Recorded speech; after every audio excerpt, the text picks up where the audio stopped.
Okay, time to verify your answers and understand them better. So what is the throughput, sequential read throughput in this case for RAID 4? Because we are, if we assume that the reads are sequential, so they're almost happening to all the disk in a stripe, and we know that we are not able to use like one disk because that is stored for parity. So apart from that one disk, we would be able to achieve parallel, due to parallelism, we will be able to achieve the throughput from all the other disks. So n minus 1 into S. Now what happens for writes?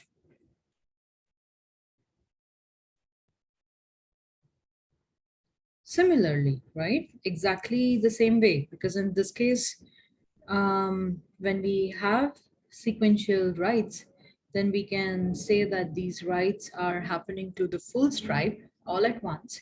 So we'll be able to utilize n minus 1 into S throughput for random reads.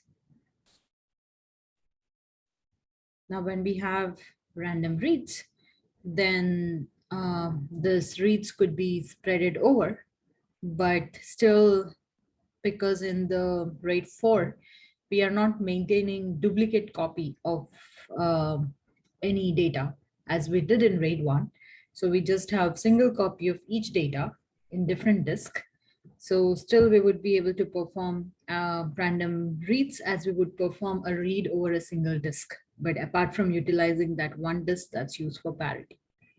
So n minus 1 into R, random write. What happens there? Well, for everything above, it's n minus 1 into S and minus 1 into R. So similarly, right? No, this is the case where it becomes interesting. So for a parity-based RAID, things are different for reads and writes. Now, whenever there is a read, we are just reading whatever data we have, and we are able to solve that. So for random read, it will be just n minus 1 into R. But when we have random write, what could happen is, let's say if we have four, in our example before, we had D0, D1, D2, D3, and D4. D4 was for the parity. Now, if we have a random write, so initially we might have some data. Let's say, for example, this, if we had a random write and we updated this data on D2 to 0, then this update will also need a change in the parity bit, because now the parity for 0001 would be 1. But how did we calculate the parity? We had to go and read the data in the remaining disk, right? So that's the straightforward method to calculate parity. We can call that as an additive method.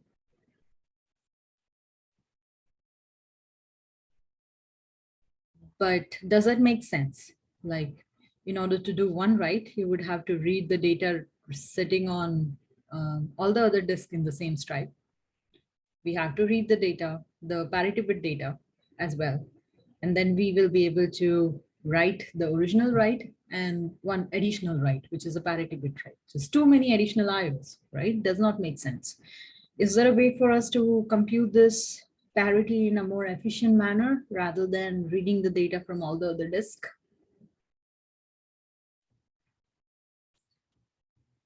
Yes, a way in which we would see that, okay, if an update came to the disk 2, then if the data on the disk 2, the old version of the data on disk 2, so we compare the old with new, is same as the new version of the data on disk 2, then we have no change in parity, right? So then old parity is same as the new parity.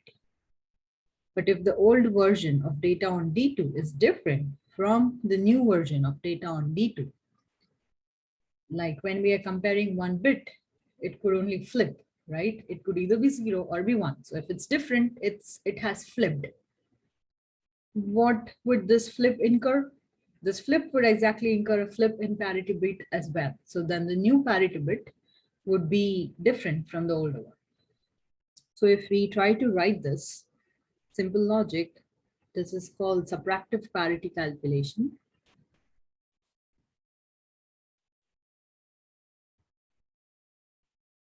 So if we try to write the simple logic that we just spoke about, that is compare the disk that has update the old version of data on that disk with the new version of the data on the disk. We have if the old version of the data is same as the new version of the data, so then parity holds, right? Then P old is equal to P new. Else, or rather, I would say P new is same as P old.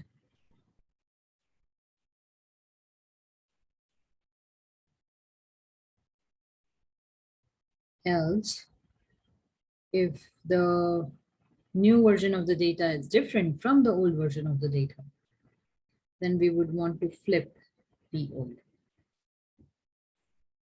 Now, in order to do this comparison inside the little compute power we have inside the storage device, is it worth? These comparisons are a piece of cake for a powerful compute device like CPU. But we do not have that much power inside the compute power we have inside the device or inside the RAID. Is there any other efficient way of doing this, translating this to a single equation? Maybe your clue is using XOR. Give it a try.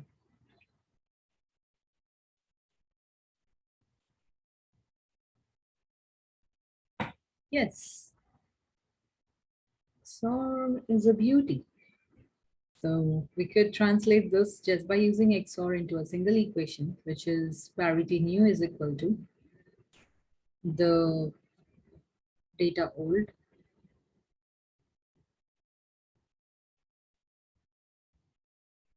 XOR, this is XOR data new, that XORed with parity old. This would give us just the simple equation would give us the parity new. But still, even with this efficient subtractive method, we are incurring an additional read and an additional write, correct? So first we need to do, when we have random writes, we need to do this additional read and write apart from what we are doing, what we need to do originally for the data.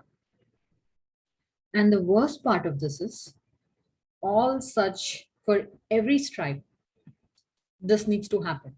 And all these additional reads and writes are targeted to parity disk. So now D4, which is the parity disk, becomes the bottleneck.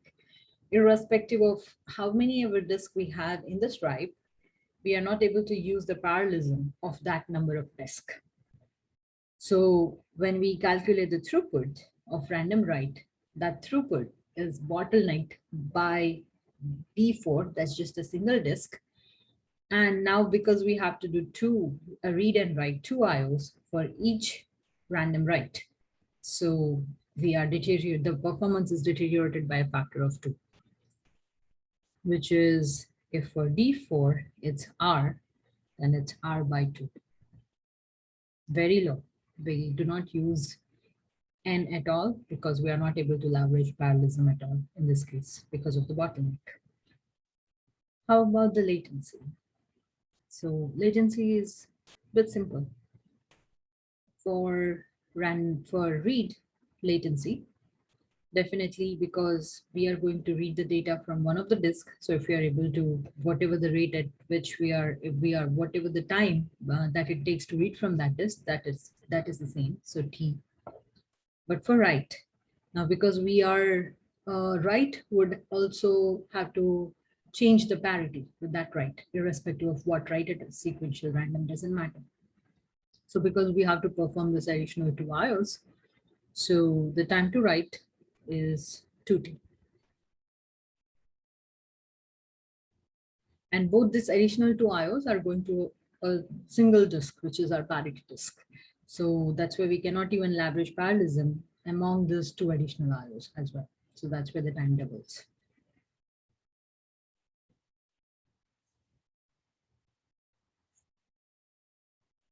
Next, let's discuss about RAID 5.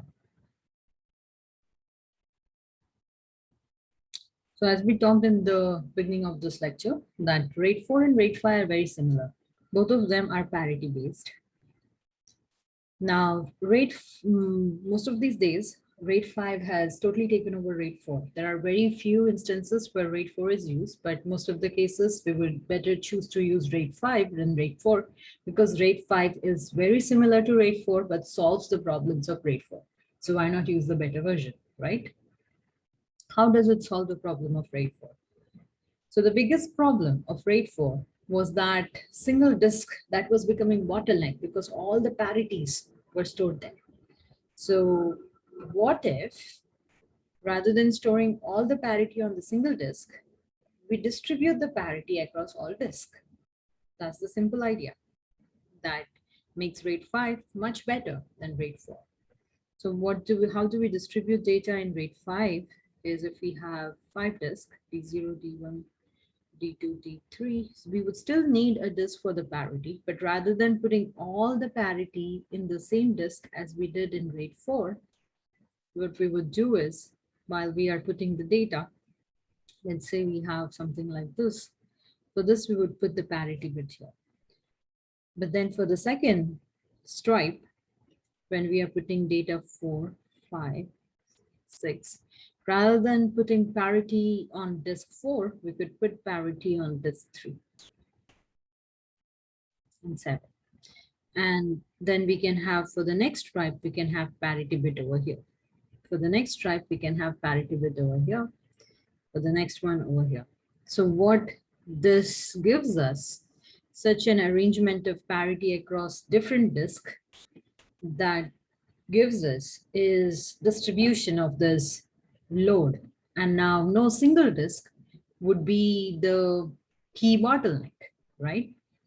And where would this, because of this cool distribution, what performance parameters do you think we'll be able to improve the performance? How about, okay, before we go to performance, let's quickly talk about the capacity. How about the capacity of RAID 5? Same as RAID 4, right? How about the reliability of RAID 5? Again, same as RAID 4. It can just tolerate one disk failure because we have single parity bit. For each stripe, we have just a single disk maintaining its parity. But now how about performance? Well, we did something to improve the performance, so it should improve performance in some aspect, right? Where does it improve performance?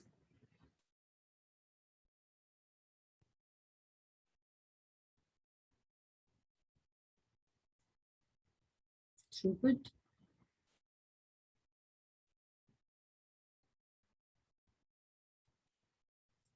If we talk about sequential reads, well, it would be same as RAID 4, n minus 1 into S. Sequential write, again, same as RAID 4, n minus 1 into S. Random read, will it be same as RAID 4 now in this case? Well, when we have random reads, now because our parity, we are not losing an entire disk to the parity bit, right? So the chances of this random reads being distributed over all the end disk that we have is very high. And that's why we are not limited by that loss of an entire disk. That's why in random reads, where the reads are distributed all across the place, there is chance that we would be able to leverage parallelism of all the end disk. So the random reads could perform at the throughput of n into r. How about random writes? This was the factor that was the key drawback of RAID 4, or the factor that did the worst in RAID 4, right? But now in RAID 5, we stand much better because we would still be able to leverage the parallelism because our parity bit is not all concentrated on the single disk. So there is no single disk as bottleneck, but we still need to perform those additional IOs. So if we have 4 disks on which we have major data stored, whenever an random write comes to one of these 4 disks, we are still having those additional IO that we need to perform in order to calculate the parity. And because of that, when we have 4 disks, we would still have deterioration of factor of 4 in this case, but we would be able to leverage parallelism across this 4 disks apart from the one that's storing the parity. And the one that's storing the parity keeps on changing for every stripe. So a single disk is never a bottleneck. That's where we can use the parallelism. It will be n by 4 into r. How about latency? Latency would be exactly same as RAID 4, where the read latency we can respond within time t, but the write latency, because there is an additional IO for computing parity bit, it's 2t. That's it. So this concludes our lecture today of RAID. Now, if you are paying attention, I have not yet disclosed the topic of discussion. So what is the topic of discussion for this module? It is for you to think, how can we further improve the RAID, and think from the perspective of how can you design a RAID algorithm that would now benefit SSDs, or it would reduce the impact of the drawback that SSD has over hard disk. So these RAID mechanisms were designed ages ago. By ages, I mean a couple of decades ago. And at that time, hard disk was the primary form of storage. So nobody, while designing these RAID algorithms, nobody thought of SSDs because they just didn't exist, or if they existed, they were not that practical enough. So they were not that affordable. But now SSDs are becoming one of the prime form of storage, as we learned. So if you had to design or modify this existing RAID algorithms and think of how could you leverage the factors of SSDs, such as we know that in SSDs, writes are more costly just because SSD has limited endurance, and limited endurance means limited program erase cycles. So within every program erase cycle, we are losing one stripe in the life of the SSD, something like that. So how can you take that factor into consideration and design a better RAID algorithm for that? I would like to know your thoughts in the discussion. So please think about that and write your own content there. Thank you very much. If you have any other questions regarding topics that we discussed in this lecture, you know where to see, where you can find me, or please send me an email. Thank you.